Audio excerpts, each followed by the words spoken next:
जय हिंद दोस्तों, कैसे हो आप सभी। आप सभी का ताल लर्निंग इंस्टीट्यूट TLI में स्वागत है। हम देख रहे, जैसा कि हम देख रहे थे इतिहास में वैदिक सभ्यता के संबंध में। वैदिक सभ्यता में हमने आर्यों के आगमन संबंध देख लिया था। वे देखने मतलब इनका प्रारंभिक इतिहास ऋग्वेद से मिल देख लिया था। वेद 4 प्रकार के होते हैं, ये बता दिए। 4 वेद कौन कौन से होते और उनके उपवेद क्या हैं, उनके वेदों के ब्राह्मण ग्रंथ क्या हैं, उनके उपनिषद क्या हैं और उनके आरण्यक और उनका पाठ करने वालों क्या कहते हैं, इस संबंध में आज हम देखेंगे। वेद और उनके वेदों के ब्राह्मण ग्रंथ क्या है, उसमें कितने सूक्त, कौन से वेद में कितने सूक्त हैं, इस संबंध देखेंगे। और उपनिषद, कौन से वेद का कौन सा उपनिषद है, कौन से वेद का कौन सा उपनिषद नहीं है, इस संबंध में हम देखेंगे। और कौन से वेद का आरण्यक, कौन से वेद से संबंधित कौन कौन से आरण्यक हैं, क्यों हर एक वेद के अपने ब्राह्मण ग्रंथ हैं, अपने उपनिषद हैं और अपने आरण्यक हैं। वो कौन से वेद का पाठ करने वाले थे, यानी पाठ करने वाला, पाठ करने वाले को क्या कहते थे और क्या नहीं कहते, ये संबंध देखेंगे। उन कौन से वेद का उपवेद क्या है, वो उपवेद के प्रवर्तक यानी जनक कौन है, इस संबंध देंगे। तो पहले हम सबसे पुराना वेद कौन सा, ऋग्वेद। ऋग्वेद के ब्राह्मण ग्रंथ क्या है, कौशितकी। कौशितकी ब्राह्मण ग्रंथ किसका, ऋग्वेद का। और ऐत्रेय, ये ब्राह्मण ग्रंथ हैं किसके हैं, ऋग्वेद के। ऋग्वेद के ब्राह्मण ग्रंथ क्या, कौशिकी और ऐत्रेय। और ऋग्वेद में सूक्तों की संख्या कितनी है, 1028। ये अभी शॉर्ट में टेबल में पूरा समझा देते, इससे आगे देखकर आगे पूरा विस्तार पूर्वक देखेंगे, एक एक करके खोल पढ़ेंगे, क्योंकि इसी में दिक्कत होने लगती। उन लोग ये पढ़ा था इसमें, अब ये फिर आ गया, तो इसलिए हमने टेबल फॉर्म में पूरा बना के शॉर्ट में समझाने का कोशिश की है, जिससे कि आगे दिक्कत नहीं होगी। उपनिषद, और ऋग्वेद के उपनिषद कौन कौन सी, कौशिकी और ऐत्रेय ने कहा ये तो ब्राह्मण ग्रंथ। हाँ, ब्राह्मण ग्रंथ भी इसका ऋग्वेद क्या है, कौशिकी और ऐत्रेय। और ऋग्वेद के उपनिषद और कौशिकी और ऐत्रेय सेम नाम। ये याद करने के सही रहा भाई, ये ब्राह्मण ग्रंथ याद कर लेंगे, उपनिषद याद हो जाएंगे। वो आरण्यक, आरण्यक भी कौशिकी और ऐत्रेय, तीन यानी तीनों सेम है। ऋग्वेद के तो आप ब्राह्मण ग्रंथ पूछे, उपनिषद पूछे या आरण्यक पूछे, तीनों में तुम्हें कौन कौन से बताए, कौशिकी ऐत्रेय। उपनिषद में कौशिकी ऐत्रेय, वो आरण्यक में कौशिकी ऐत्रेय, ये तीनों याद हो गए। उथेता यानी पाठ करने, तो ऋग्वेद का पाठ करता है उसे क्या कहते, होत्र या होता, दोनों मिलेंगे ऑप्शन में। तो में से कोई कहीं कहीं कहीं होत्र लिखा मिले, कहीं कहीं होता लिखा मिलेगा। और सबसे ऋग्वेद का उपवेद क्या है, ये 4 वेद है, चारों वेदों के अपने अपने उपवेद भी है। तो ऋग्वेद के उपवेद को आयुर्वेद कहते हैं। वो आयुर्वेद की रचना किसने की थी, धन्वंतरी ने। वो धन्वंतरी न मिले यदि लिखा तो प्रजापत ऑप्शन लगा, ये ऑप्शन में धन्वंतरी है तो पहले धन्वंतरी होगा, वो धन्वंतरी नहीं है तो प्रजापत लगा देंगे। किसका, आयुर्वेद का। आयुर्वेद के प्रवर्तक धन्वंतरी मुनि है। वो यदि बाई चांस धन्वंतरी नहीं होता, कहीं कहीं प्रजापत भी देखने को मिलता है कि आयुर्वेद के प्रवर्तक प्रजापत हैं, लेकिन यदि धन्वंतरी है, धन्वंतरी को प्रमुखता दी जाएगी।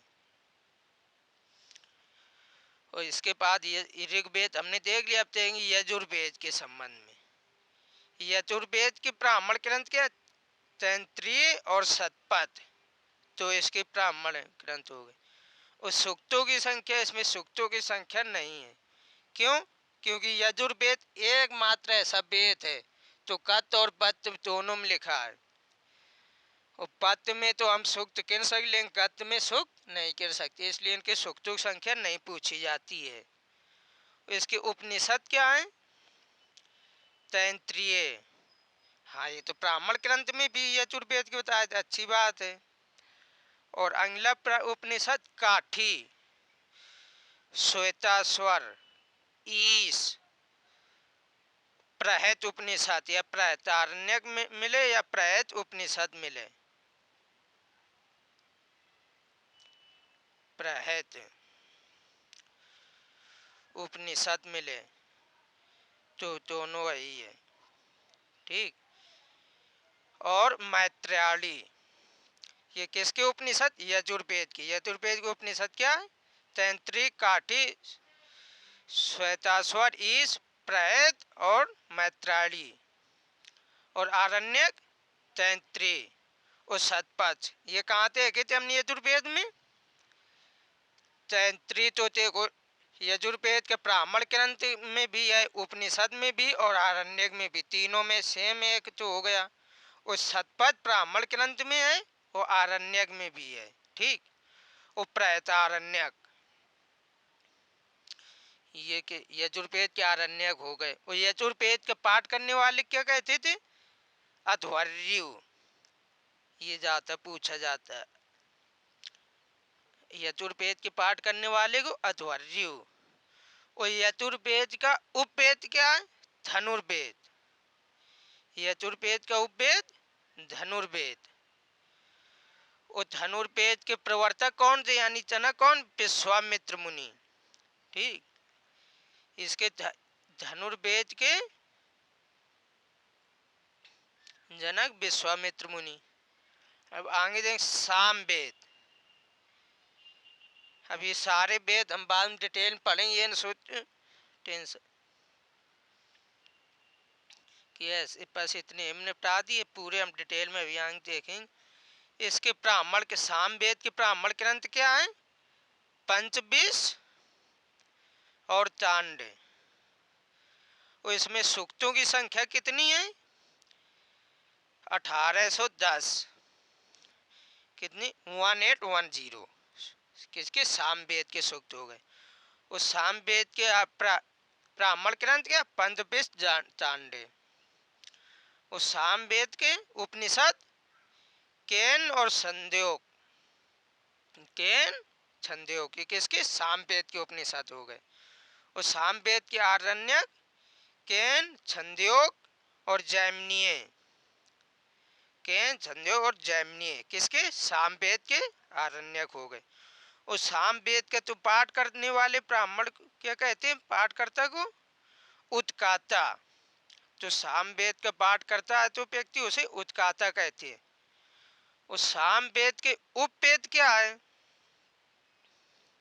सामवेद का उपवेद कंधर्व वेद।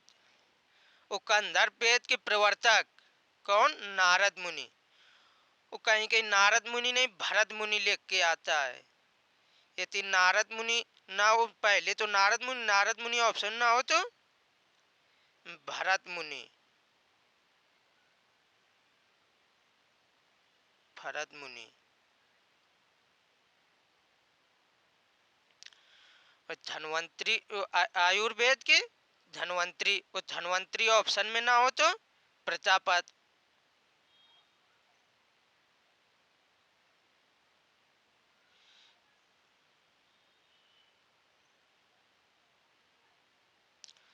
ठीक। अब लास्ट वेद अथर्ववेद पर बचा। अथर्ववेद के ब्राह्मण ग्रंथ क्या? केवल एक ब्राह्मण ग्रंथ किसका? अथर्ववेद का, कोपथ। इनके ऐसे नहीं ब्राह्मण ग्रंथ और नहीं थे। ऋग्वेद के, यजुर्वेद के, सामवेद कई के ब्राह्मण ग्रंथ है तो मुख्य है, हम वो लिखवा दे रहे तो पूछे गए। लेकिन अथर्ववेद के ब्राह्मण ग्रंथ केवल एक ही ब्राह्मण ग्रंथ है, वो कोपथ। वो अथर्ववेद में सूक्तों की संख्या कितनी? 6000। कितनी सूक्त? 6000। और अथर्ववेद के उपनिषद क्या है? मुंडक उपनिषद, प्रश्न उपनिषद और मांडूक। मुंडक और मांडूक तो अलग अलग है, इसे भूलने, और दोनों है किसकी? अथर्ववेद के उपनिषद। ठीक। वो अथर्ववेद का कोई ब्राह्मण ग्रंथ नहीं है। ब्राह्मण ग्रंथ किसका नहीं? अथर्ववेद का। पूछा जाए क्वेश्चन में ऐसा कौन सा वेद है जिसके ब्राह्मण ग्रंथ नहीं है? अथर्ववेद। या पूछेगा अथर्ववेद के ब्राह्मण सॉरी मतलब कौन सा ऐसा वेद जिसका आरण्यक नहीं है? अथर्ववेद। वो यह पूछेगा अथर्ववेद का आरण्यक कौन सा है? कोई भी 3 नाम दे देगा, चौथा दे देगा इसमें से कोई नहीं। यानी अथर्ववेद का कोई ब्राह्मण के ब्राह्मण आरण्यक, अथर्ववेद का आरण्यक कोई भी नहीं है। वो अथर्ववेद के पाठ करने वाले क्या कहते थे? ब्रह्म कहते हैं। तो अथर्ववेद का पाठ करता है उसे ब्रह्म कहते हैं। वो अथर्ववेद के उपवेद क्या है? शिल्पवेद। अथर्ववेद के उपवेद शिल्पवेद। उस शिल्पवेद के प्रवर्तक कौन थे? या जनक? विश्वकर्मा भगवान। शिल्पवेद के प्रवर्तक विश्वकर्मा भगवान। तो ये उम्मीद करता है समझ में वेद उनके कौन कौन से ब्राह्मण ग्रंथ, उसमें कितने सूक्त हैं, उनके उपनिषद के कौन से हैं, उनके आरण्य क्या है, उनका पाठ करने वाले क्या क्या, और उनके उपवेद, वो पेतों के प्रवर्तक की एक साथ करवा दी जिससे आपको दिक्कत ना हो समझने में। बाकी हम अगली क्लासों में न सब अंदर तक डिटेल से पढ़ेंगे। तो आज की क्लास यहीं तक। कमेंट करके ये ज़रूर बताएं क्लास कैसी लगी है। क्लास अच्छी लगी तो लाइक करें, यदि चैनल सब्सक्राइब नहीं किया सब्सक्राइब अवश्य कर लें। जय हिंद, जय भारत।